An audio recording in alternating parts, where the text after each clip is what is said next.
Isa po sa motion din po namin ay yung pagbubukas po ng box.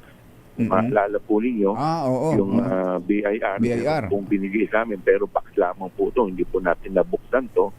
So isa po yan sa mga motion na amin pong inaabangan. At sana po ito po ay masolusyonan ng ating impeachment court bago po magsimula ang impeachment trial o yung first day po mismo ng impeachment trial. Ganun po ba? Kailangan ho bang desisyonan na kaagad ngayon yon bago ang trial proper?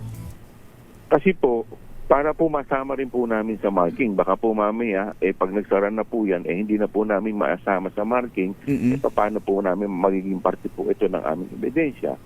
Kaya nga po, since hindi naman po ma-resolve pa to, sa hapon nga po, sa amin po, ang gusto po sana namin, ay pati yung box mismo mamarkahan na. Kung hindi man lamang yung loob, at least yung box mamarkahan. Subalit, ang sinasabi po ng depensa, ay magbibigay muna sila ng kanilang written comment tungkol dito.